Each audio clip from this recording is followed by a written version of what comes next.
let alone to be sharing it with 2 other housemates. So let's find her a new pot. So I used to keep my pots well organised, but over potting and repotting they've kind of got a bit muddled in. I think I like this one for Priscilla. It kind of looks like the top of a Mario pipe. But it might be a little bit too big for her at the moment. Yeah, I think we're going to have to go one step down for now. Okay, I think this will do nicely, and it's a bit deeper than what she has now, so her roots should be able to really take hold. Because it is such a big pot, I'm not going to fill it all with dirt and compost. I'm going to get some of these big rocks from the garden and sort of place them around, making sure that there is still a way to get to that drainage hole. There you can see there.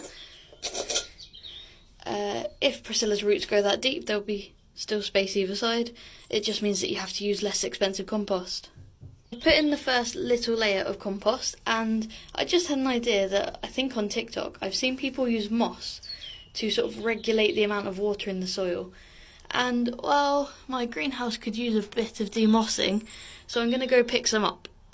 And I'm back, and I've got some of this moss. I know that you're meant to use like a special type of moss, but I thought, why not just give this a go? I've had a quick look over and made sure it's not mouldy or got any sort of weird things growing in it too much. So I'm just going to bung that in. And I think it's meant to sort of hold on to some of the moisture. So we'll see if this works. Basically now I'm going to fill it up a bit more with a compost soil mix. I tend to use 50-50. And then we'll get Priscilla in. So now that the pot is filled, I will press down on it. I'm going to shake it a bit to make sure that it gets around those rocks and stuff that I put at the bottom. And push down again. And then I'll water it a little bit before we put Priscilla in. To get Priscilla out of her current pot, I'm just going to sort of use my little shovelly thing and try to go around her quite gently.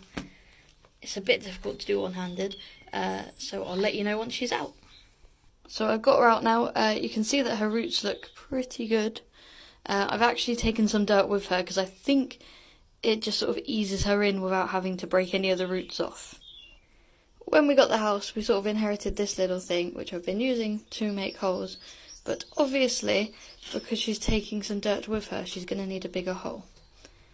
Kind of regretting putting those rocks in now.